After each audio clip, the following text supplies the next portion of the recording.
Le rail au Japon semble aujourd'hui surpuissant, indétrônable. On ne peut pas s'en passer. Bien, aujourd'hui, on va retracer son histoire. Avant de nous engager dans un long périple au pays du soleil levant, nous devons retracer un petit peu les origines du rail, du chemin de fer donc, dans le monde. C'est au début du 19e siècle que le rail naît en Europe, et plus précisément en Angleterre. Les premiers chemins de fer sont inventés avant la locomotive. Les premières locomotives de l'histoire, entre guillemets, étaient des chevaux.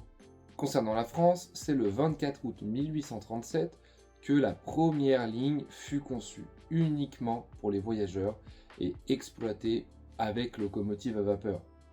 La ligne Paris-Saint-Germain-en-Laye, de 18 km. Mais la France est comptée parmi les pays ayant pris du retard sur le rail, les machines à vapeur. En effet, les guerres napoléoniennes du début du siècle ont coûté énormément d'argent à la France et les reconstructions dues à ces guerres coûtent cher. Donc le train et le chemin de fer arrivent vraiment plus tard. Donc là on voit qu'en Europe, début du siècle, début du 19e, la France quasiment dans les années 1840 commence à rattraper le retard, mais du coup avec du retard, et le Japon alors. Et ben le Japon, j'en parle tout le temps, mais l'ère Edo, la fameuse période féodale où le pays s'est renfermé sur lui-même, isolé du monde, qui ne veut rien recevoir de l'Occident, voilà. Bah lui, ce pays-là, le Japon, donc il voit pas l'arrivée du rail du tout en fait. Il en a entendu parler, il connaît un petit peu, voilà, il a des bribes, voilà, des échos, mais il n'y a pas de chemin de fer qui arrive au Japon au début du siècle. Encore moins de machines à vapeur, enfin pas de locomotive, que dalle. Depuis environ 1600, le Japon était officiellement dirigé par l'empereur installé à Kyoto, mais le pouvoir réel appartenait au shogunat Tokugawa, basé à Edo. En 1866, le shogunat proposa un projet de chemin de fer reliant Edo à Kyoto. En 1868, la restauration de Meiji mit fin au shogunat et rendit le pouvoir effectif à l'empereur, qui installa sa résidence à Edo, renommée Tokyo, capitale de l'Est.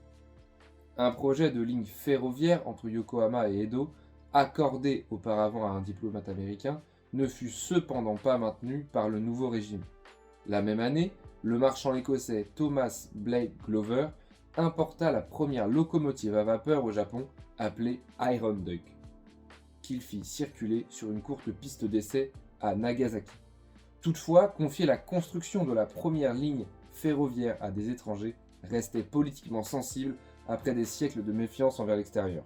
Le gouvernement décida finalement de construire une ligne reliant Tokyo à Yokohama, utilisant plus de 300 experts étrangers, voilà, mais l'objectif bien sûr derrière tout ça était ok, les étrangers ramènent un petit peu leur science, mais par contre on va mettre des ingénieurs, on va mettre des mecs à nous, des japonais, comme ça ils vont pouvoir apprendre le savoir des étrangers et au final construire eux-mêmes leur propre chemin de fer. La première ligne ferroviaire japonaise fut inaugurée le 14 octobre 1872 entre Shimbashi et Yokohama, même si les trains circulaient déjà depuis juin entre Shinagawa et Yokohama. Le trajet durait environ 53 minutes avec 9 allers-retours quotidiens. Après la première ligne, le réseau ferroviaire japonais continua de s'étendre. Une ligne fut construite depuis le port de Kobe vers Osaka, ouverte en 1874, puis prolongée jusqu'à Kyoto en 1877 et enfin Otsu en 1880, au sud du lac Biwa. En 1884, une autre ligne relia Suruga sur la mer du Japon à Ogaki via Nagahama. Une partie du trajet utilisait des bateaux via le lac Biwa pour connecter la mer du Japon aux villes d'Osaka, Kyoto et Nagoya. Ensuite, le gouvernement a un projet bien plus ambitieux.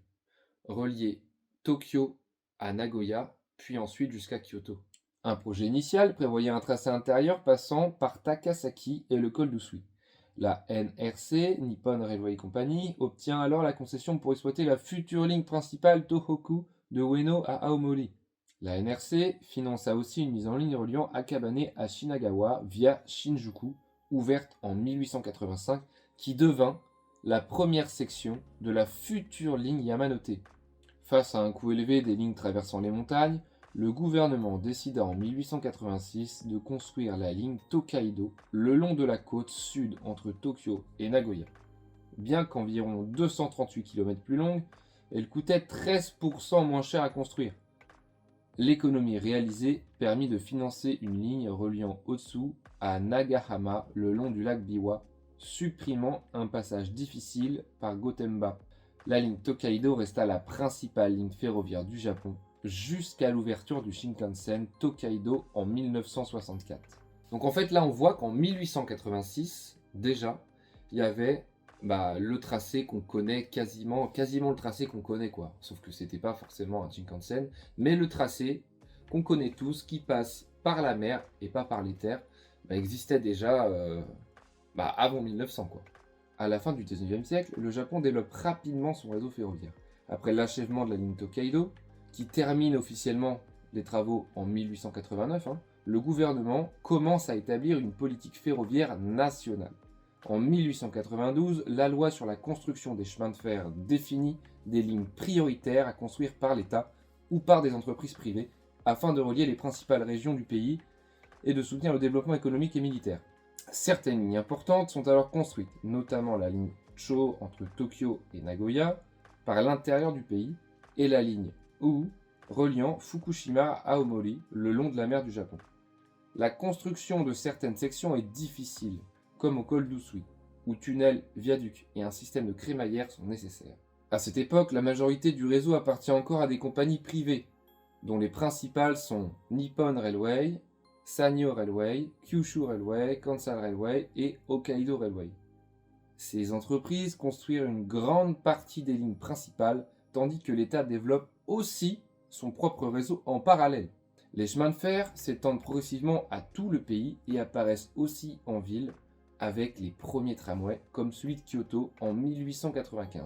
Et cette période-là pose les bases du futur réseau ferroviaire du Japon. Pendant la guerre russo-japonaise de 1904 à 1905, l'armée japonaise estime que les déplacements de troupes sont trop lents à cause de la mauvaise coordination entre chemins de fer privés et publics. Cela pousse le gouvernement à décider la nationalisation des grandes compagnies ferroviaires. En 1906, le gouvernement propose donc de nationaliser 42 compagnies, mais 17 sont finalement rachetées, dont les principales, le Big Five, celles que j'ai dit tout à l'heure, Nippon Railway, Sanyo Railway, Kyushu Railway, Kansai Railway et Hokkaido Coal and Railway, ce qui permet à l'État de contrôler la plupart des grandes lignes du pays. La loi autorise toutefois le maintien de compagnies privées pour les lignes locales. Et en 1910, une loi sur les chemins de fer légers facilite la construction de lignes moins coûteuses pour desservir les régions isolées. Là, en fait, on voit qu'il y a une sorte de collaboration, une cohabitation entre public et privé. La nationalisation se déroule entre 1906 et 1907. Le réseau public passe alors d'environ 2459 km à 7265 km de voies. Là, on parle des voies, mais les locomotives alors. Au début, les locomotives japonaises étaient importées du Royaume-Uni pour Honshu, des États-Unis pour Hokkaido et de l'Allemagne pour Kyushu. La première locomotive construite au Japon apparaît en 1893, mais l'industrie reste longtemps dépendante des pièces étrangères. Les chemins de fer nationaux cessent d'importer des locomotives en 1912, puis produisent leur propre modèle au Japon. L'une des plus célèbres est la locomotive à vapeur D51, produite à plus de 1100 exemplaires. Reprenons là où on en était arrêté sur les chemins de fer. 1906-1907, l'État nationalise pas mal de compagnies privées, dont les 5 plus importantes. Donc là, il triple son réseau ferroviaire. En 1910, il y a quand même une loi qui autorise les petites compagnies, les petites dessertes locales. Parallèlement, certains opérateurs privés développent des réseaux interurbains modernes autour des grandes villes et adoptent des modèles économiques intégrant commerce et transport. Les infrastructures continuent de se moderniser. Premier métro à Tokyo en 1927, apparition du trolleybus en 1928, adoption des attelages automatiques en 1925 et du système métrique en 1930. Pendant cette période, le Japon construit aussi des chemins de fer dans les territoires sous son contrôle comme Taïwan, la Corée ou la Mandchourie. Pendant la guerre sino-japonaise et la Seconde Guerre mondiale, les chemins de fer japonais passent sous contrôle militaire. Le gouvernement regroupe des compagnies privées en grands blocs régionaux et nationalise 22 compagnies entre 1943 et 1944. Le transport ferroviaire est alors prioritairement utilisé pour l'armée. Les services civils sont réduits, les trains express et les voitures de luxe disparaissent et certaines voies sont démontées pour récupérer du métal. Les bombardements américains détruisent une grande partie du réseau, mais plusieurs lignes reprennent rapidement après la guerre, parfois seulement quelques jours après les bombardements. Après 1945, les chemins de fer sont très endommagés et manquent cruellement de matériel et de charbon, ce qui entraîne trains surchargés et accidents. En 1949, le réseau devient l'entreprise publique JNR, Japan National Railway. Dans les années 50-60, le réseau se modernise. Électrification des grandes lignes, remplacement progressif de la traction vapeur, introduction des rames automotrices modernes. L'économie japonaise en croissance entraîne un âge d'or du rail, marqué par l'ouverture du premier Shinkansen en 1964 entre Tokyo et Osaka. Cependant, la concurrence de l'automobile et les coûts élevés de nouvelles lignes provoquent une forte dette et des conflits sociaux. Pour résoudre ce conflit, JNR, donc l'entreprise publique, l'équivalent de la SNCF, est finalement privatisée en 1987. Et on connaît bien sûr ce que c'est devenu, c'est divisé en 7 catégories, 7 compagnies privées JR. Ce qui est intéressant, c'est que là on voit que c'est passé privé, puis public, puis un peu privé, puis republic, puis la privée. En fait, voilà, les chemins de fer au Japon, c'est toute une histoire entre le public et le privé, quoi. On va revoir tout ça un petit peu plus dans le détail, du coup. Entre 1870 et 1906, c'était les premières compagnies. Voilà, au début, il y avait beaucoup de compagnies privées qui construisaient les lignes principales. Donc, comme on disait, les plus importantes, Nippon Railway, Sanyo Railway, Kyushu Railway, voilà, Hokkaido Railway, tout ça. Il y en avait vraiment beaucoup, genre limite une cinquantaine. Étape 2, nationalisation, 1906. Donc 17 des plus grandes compagnies sont privées. Donc ils triplent un petit peu tout ça. Donc ça devient JGR, Japanese Government Railway. Ok. De 1906 à 1949, c'est administré par l'État. Là, il y a un ministre des rails. Ensuite, l'armée s'en mêle et en 1949, on crée JNR, Japanese National Railway. 1987, en fait, c'est plus possible de nationaliser, on reprivatise, on crée JR. Donc il y a JR East, JR Central, JR West, JR Hokkaido, JR Shikoku, JR Kyushu et une ligne JR qui n'est pas destinée aux voyageurs mais pour le fret. Après 1987, la compagnie JR améliore leurs services mais ferme plusieurs lignes rurales peu rentables. Et oui, en fait, maintenant que c'est devenu une entreprise privée, les petites lignes de 10 habitants pas rentables, bah non, c'est plus du tout une mission publique. Là, le but, c'est de faire de l'argent. La part du rail dans les transports diminue avec la montée de l'automobile, même si elle reste importante. Malgré cette concurrence, le rail japonais reste très efficace, ponctuel et technologiquement avancé.